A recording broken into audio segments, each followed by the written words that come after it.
Bismillahirrahmanirrahim. Alhamdulillahirabbil alamin. Na'udzu bikalimatillahi tammat min syarri ma khalaq. Wa na'udzu billahi min hamazati syayatin. Wa na'udzu billahi min syarri anfusina. Amma ba'du, sahabat yang dimuliakan Allah. Bagaimanakah cara syaitan menggoda kita, bekerja, memperdaya manusia?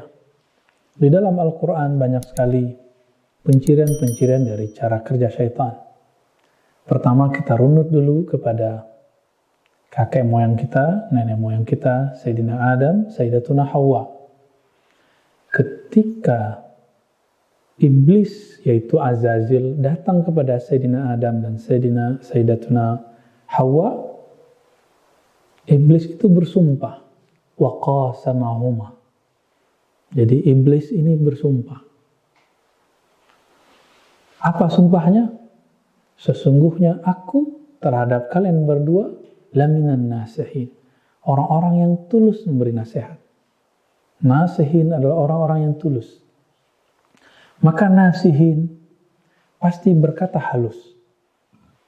Itu sebabnya dua cara kerja dari iblis ini diturunkan kepada tentara-tentaranya yang bernama syaitan.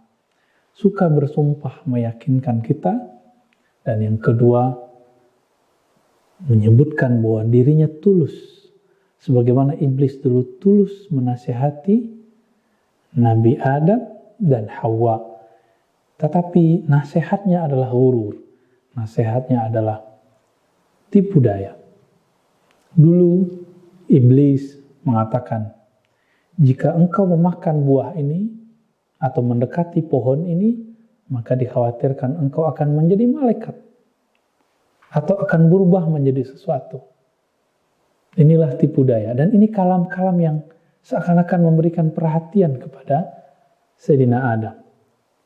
Sayyidatuna Hawa merasa, kok orang ini suka memperhatikan kita? Maka inilah cara syaitan bekerja, memberikan sumpah, membangun trust, kepercayaan kepada kita, lalu kemudian dia mengajak kita untuk mengikuti kalam-kalamnya dengan kalam yang halus.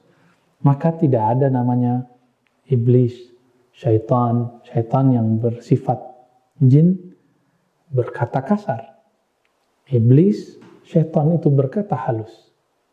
Yang berkata kasar itu sisi manusiawi yang mempunyai karakter buas, karakter hewan ternak, sibaiyah dan bahimiyah. Adapun iblis tidak pernah berkata kasar.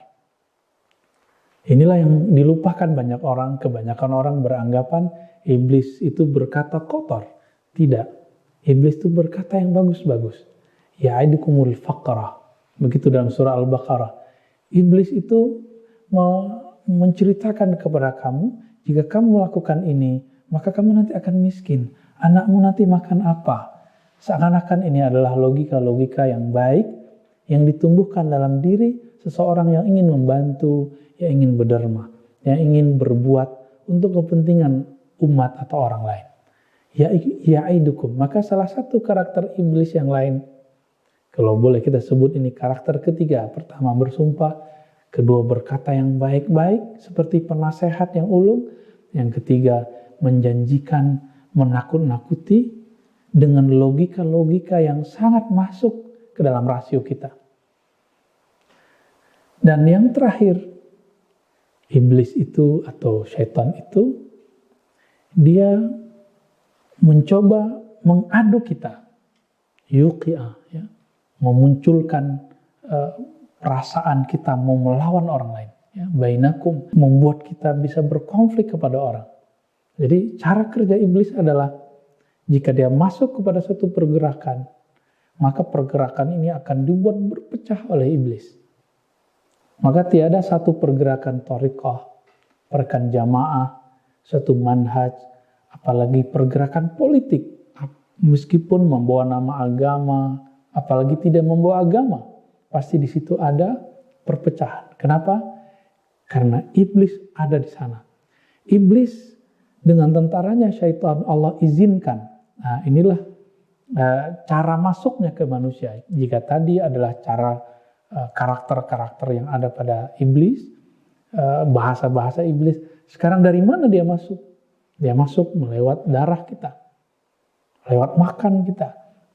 Jadi sahabat-sahabat bukan Allah, jika kita makan tidak menyebut nama Allah, minum tidak menyebut nama Allah, maka saat itu kita menyertai iblis, syaitan masuk ke dalam diri. Di saat itulah jika berkalam, kalamnya seperti penasehat ulung, tapi isinya memecah belah umat. Jika berkalam berdalil, tapi kemudian ingin membesarkan diri, menghancurkan karakter orang lain, karakter orang yang menurut dia menyainginya. Imam Al-Ghazali sangat fokus untuk menangani ini karena dia melihat banyak dai-dai ulama ahli fikih yang kerasukan sifat setan. Dia tidak kerasukan jin, tapi kerasukan karakter-karakter setan. Imam Surawardi mengisahkan bahwa setan itu meminta izin kepada Allah untuk mengakses kolbu manusia. Tapi Allah mengatakan tidak. Kamu hanya diizinkan masuk lewat darah. Maka Allah Ta'ala menjaga kolbu. Dengan inilah ahli zikir, ahli kolbu kemudian mempunyai senjata untuk menghadapi gejolak-gejolak dalam darah ini. Tapi maklum kita manusia, kita masih ada kekhilafan, kelemahan, maka kita minta kepada Allah supaya kita dijaga oleh Allah. Mari sering-sering membaca kalimat ta'awuz. A'udzubillahi minasyaitonirrajim. Aku berlindung, aku yang zahir, aku yang batin, aku yang memandang, aku yang mendengar, aku yang merasakan, aku yang makan, yang minum, dan semuanya. Berlindung semua ini kepada Allah Subhanahu wa Ta'ala. Semoga Allah menjaga kita meskipun kita pernah terpedaya. Wassalamualaikum warahmatullahi wabarakatuh.